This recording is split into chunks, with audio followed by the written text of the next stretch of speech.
മലയാളത്തിലെ ആദ്യത്തെ tarot reading ചാനലായിട്ടുള്ള my സ്റ്റാറ്റിലേക്ക് സ്വാഗതം.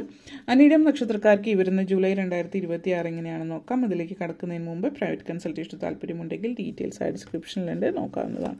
നമുക്ക് റീഡിങ്സിലേക്ക് കടക്കാം. അനിഴം നക്ഷത്രക്കാർക്ക് ഈ വരുന്ന ജൂലൈ 2026 എങ്ങനെയാണ് എന്ന് നോക്കാം.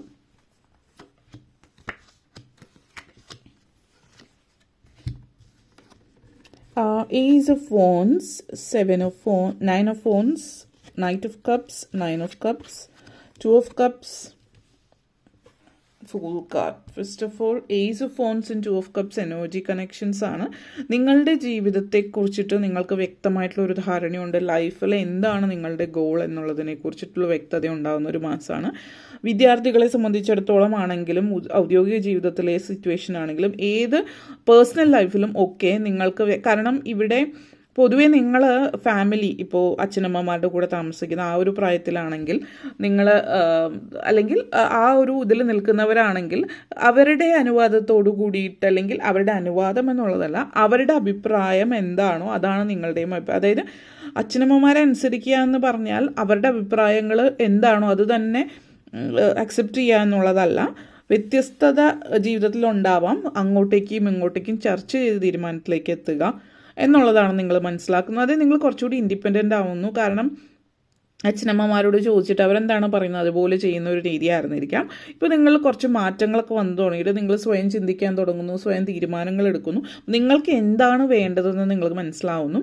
വിദ്യാഭ്യാസ കാര്യത്തിലാണെങ്കിൽ വിദ്യാർത്ഥികൾ സ്വയം ഇന്ന കോഴ്സാണ് പഠിക്കാൻ ആഗ്രഹിക്കുന്നത്, കാരണം ഇതിന് ചേർന്ന് ഇന്നതിലേക്ക് പോവുക എന്നുള്ളൊരു ഒരു മെച്യൂരിറ്റി നിങ്ങൾക്ക് ഉണ്ടാകുന്നു എന്നുള്ളത്. കരിയർ ഓറിയൻറ്റഡ് ആയിട്ടുള്ള ഒരു സിറ്റുവേഷനാണ്.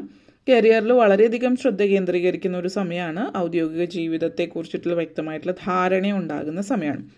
അപ്പോൾ അതുകൊണ്ട് തന്നെ ജോലിയിൽ ഇപ്പോൾ നിങ്ങൾ ചെയ്യുന്നൊരു ജോലി, നിങ്ങളുടെ ജോലിയിൽ നിങ്ങളിപ്പോൾ ഒരു ജോലി ചെയ്യുകയാണ്, അപ്പോൾ അതിൽ വരുമാനം ഉണ്ടാകുന്നുണ്ട്, കാശ് കയ്യിൽ കിട്ടുന്നു, ആ കാശ് കൊണ്ട് ജീവിക്കുന്നു എന്നുള്ള രീതിയിലാണ് നിങ്ങൾ മുന്നോട്ടേക്ക് പോകുന്നത്.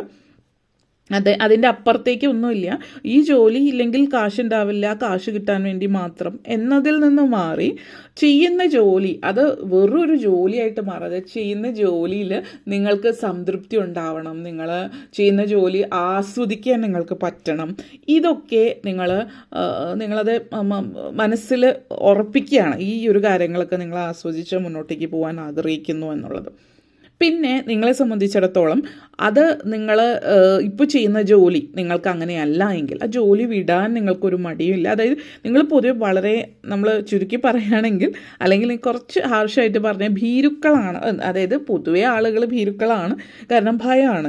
നമുക്ക് ചുറ്റും, പ്രത്യേകിച്ച് നമുക്ക് ചുറ്റും നമ്മൾ ഡിപ്പെൻഡ് ചെയ്തുള്ള ആളുകൾ ഇരിക്കുമ്പോൾ ആളുകൾക്ക് ഭയമാണ്. കാരണം അപ്പോൾ നമ്മളെ അത് ഭീരുക്കളാക്കും. കാരണം ജോലി നഷ്ടപ്പെട്ടാൽ പിന്നെ ഒരു വഴിയുമില്ല എന്ന് വെച്ചിട്ട് പെട്ടെന്ന് ഓടിപ്പോയി ജോലി രാജിവെക്കാനല്ല ഉദ്ദേശിക്കുന്നത്. നിങ്ങളുടെ പാഷൻ എന്താണെന്ന് തിരിച്ചറിയുകയും അത് നിങ്ങളുടെ ഔദ്യോഗിക, അതായത് ഉപജീവന മാർഗമാക്കി മാറ്റാൻ, ഔദ്യോഗിക ജീവിതമാക്കി മാറ്റാൻ ശ്രമിക്കുകയും ചെയ്താൽ അതൊരു വെറുമൊരു ജോലി അല്ലെങ്കിൽ ധനസമ്പാദനം, കഷ്ടപ്പെട്ടിട്ട് ജോലിയാണ്, കാരണം കാശ് കിട്ടണമല്ലോ എന്നുള്ള ചിന്തയിൽ നിന്ന് മാറി നിങ്ങൾ ചെയ്യുന്ന ജോലി ആസ്വദിക്കാൻ തുടങ്ങുമ്പോൾ അനാവശ്യ സ്ട്രെസ്, ആങ്സൈറ്റി ഒന്നും ഉണ്ടാകാതെ നിങ്ങൾ ആ ഒരു ചെയ്യുന്ന ജോലിയിൽ സംതൃപ്തരാണ്. അതിൽ നിന്ന് നിങ്ങൾക്ക് വരുമാനം ഉണ്ടാകും. കിട്ടുന്ന പണം അതൊരു ഐശ്വര്യവും സമൃദ്ധിയായിട്ട് മാറുകയാണ്. വെറും മെറ്റീരിയൽ അബണ്ടൻസ് അല്ല, അവിടെ സ്പിരിച്വൽ അബണ്ടൻസ് ഉണ്ടാകുന്നുണ്ട്. അതായത് സമൃദ്ധി ഉണ്ടാകുന്നുണ്ട്. അതിൽ നിങ്ങൾക്ക് മാനസിക തൃപ്തി ഉണ്ടാകുന്ന സാഹചര്യമാണ്. അപ്പോൾ ഇങ്ങനെയൊക്കെയുള്ള സാഹചര്യങ്ങൾ ഉണ്ടാകുന്ന സമയമാണ്. അപ്പോൾ നിങ്ങളുടെ മൈൻഡിൽ അങ്ങനത്തെ ചിന്തകൾ കിടക്കുന്നുണ്ട് എങ്കിൽ തീർച്ചയായിട്ടും പുതിയ ജോലിക്ക് അപ്ലൈ ചെയ്യുക. അതിന് വേണ്ടുന്ന കാര്യങ്ങൾ, നിങ്ങളുടെ പാഷൻ കണ്ടെത്തുക. സ്വന്തമായിട്ട് എന്തെങ്കിലും ചെയ്യാൻ ആഗ്രഹിക്കുന്നുണ്ടെങ്കിൽ അതിന് വേണ്ടിയിട്ട് ശ്രമിക്കുക. ഇതൊക്കെയാണ് കാണിക്കുന്നത്. പിന്നെ ചില ആളുകൾ റിലേഷൻഷിപ്പുമായിട്ട് ബന്ധപ്പെടുത്തിയിട്ട് സിറ്റുവേഷൻ കാണിക്കുന്നത്. ഇപ്പോൾ നിങ്ങളുടെ പാരൻസ് ഇന്നൊരു വ്യക്തിയെ വിവാഹം കഴിക്കാൻ അല്ലെങ്കിൽ അറേഞ്ച് മാരേജ് പുഷ് ചെയ്യുന്നുണ്ടാവും. നിങ്ങൾക്ക് പ്രണയവിവാഹം താല്പര്യം ഉണ്ടാവാം. ഇപ്പോൾ ഓൾറെഡി പ്രണയിക്കുന്നവരാണ്, രണ്ട് വ്യത്യസ്ത ജാതിയിൽപ്പെട്ടവരാണ്, അല്ലെങ്കിൽ മറ്റെന്തെങ്കിലും വ്യത്യസ്തത, സ്റ്റാറ്റസിലോ എന്തെങ്കിലും വ്യത്യസ്തതകളുണ്ട്. പാരൻസ് അത്രയും സപ്പോർട്ട് ചെയ്യുന്നില്ല എങ്കിൽ അവരെ കൺവിൻസ് ചെയ്ത് അതിലേക്ക് കൊണ്ടുവരാൻ ശ്രമിക്കാം. അല്ലാതെ ചില ആളുകൾ പാരൻസ് സമ്മതിക്കാത്തത് കൊണ്ട് അവർ മറ്റ് ബന്ധങ്ങളിലേക്ക് പോവുകയും പിന്നീട് അതൊരു പരാജയമായിട്ട് മാറുകയും ചെയ്യുന്ന ഒരു സിറ്റുവേഷനിലേക്ക് പോകാൻ നിങ്ങൾ ശ്രമിക്കാതിരിക്കുക എന്നുള്ളതാണ് പറയാനുള്ളത്. കാരണം അത് ഇവിടെ ആ ഒരു എനർജി കാണിക്കുന്നുണ്ട്. ലവ് മാരേജ്, അതായത് പ്രണയത്തിലായിട്ടുള്ളവർ പ്രണയ വിവാഹത്തിലേക്ക് പോകാൻ ചാൻസ് ഉണ്ട്. തീർച്ചയായിട്ടും പാരൻസ് ചിലപ്പോൾ ഇപ്പോൾ അക്സെപ്റ്റ് ചെയ്യുന്നില്ലെങ്കിലും നിങ്ങൾ പുഷ് ചെയ്യും, കൺവിൻസ് ചെയ്യാൻ ശ്രമിക്കുകയും ചെയ്ത് തീർച്ചയായിട്ടും പാരൻസ് അത് അക്സെപ്റ്റ് ചെയ്യുന്നതായിട്ട് കാണിക്കുന്നുണ്ട്. ഇപ്പോൾ ശ്രമിച്ചാൽ 9 of phones and 9 of cups എനർജിയാണ്, സ്ട്രോങ് മെസ്സേജാണ്, ആഗ്രഹ സബലീകരണത്തിൻ്റെ സമയമാണ്. അപ്പോൾ ഒത്തിരി നാളായിട്ട് മനസ്സിൽ കൊണ്ടു നടക്കുന്ന ആ ഒരു ആഗ്രഹം സഫലമാകുന്നു എന്നുള്ളതാണ്. അത് ചിലപ്പോൾ ഒരു പ്രഗ്നൻസി സിറ്റുവേഷൻ ആവാം. പിന്നെ ഇവിടെ എടുത്തു പറയാനുള്ള മറ്റൊരു കാര്യം എന്ന് വെച്ചാൽ, ഈ പ്രഗ്നൻസി സിറ്റുവേഷൻ പറയുമ്പോൾ നിങ്ങളുടെ പ്രായം അത്, അല്ലെങ്കിൽ നിങ്ങൾ ഒത്തിരി വർഷമായി വിവാഹം കഴിഞ്ഞിട്ട് 10-12 വർഷമായി കുട്ടികളില്ലാത്തവർക്ക് കുട്ടികൾക്കുള്ള സാധ്യത കാണിക്കുന്നുണ്ട്. അതേപോലെ തന്നെ ചിലപ്പോൾ നിങ്ങളിപ്പോൾ ട്രീറ്റ്മെൻറ്റ് എടുത്തിരിക്കുകയായിരിക്കും, IVF അതേപോലെ എന്തെങ്കിലും ട്രീറ്റ്മെൻറ്റ് എടുത്തിരിക്കുന്നവർ സാധ്യതകളുണ്ട്. പ്രഗ്നൻസി സിറ്റുവേഷൻ ട്വിൻസ് എനർജി കാണിക്കുന്നുണ്ട് എന്തായാലും. അപ്പോൾ ആ ഒരു എനർജി ഉണ്ട് എന്നുള്ളത് സൂചിപ്പിക്കുന്നുണ്ട്. പിന്നെ ആഗ്രഹ സബലീകരണം എന്ന് പറയുമ്പോൾ ഓരോരുത്തരെ സംബന്ധിച്ച് വ്യത്യസ്തമായിട്ടുള്ള കാര്യമായിരിക്കും. അപ്പോൾ നിങ്ങളുടെ മനസ്സിലുള്ള ആ ഒരു ആഗ്രഹം എന്താണ്, അത് സാധ്യമാകുന്നുണ്ട്. പിന്നെ ഒഴിവാക്കേണ്ടുന്ന ഒരു കാര്യം എന്ന് വെച്ച് കഴിഞ്ഞാൽ, അനാവശ്യമായിട്ട് വിക്ടിം മെൻറ്റാലിറ്റി, അതായത് എന്നെക്കൊണ്ട് പറ്റില്ല, എനിക്കത് കഴിയില്ല എന്നൊക്കെയുള്ള ചിന്ത മനസ്സിൽ നിന്ന് മാറ്റിക്കളയുക എന്നുള്ളതാണ് ആദ്യം ചെയ്യേണ്ടുന്ന ഒരു കാര്യം.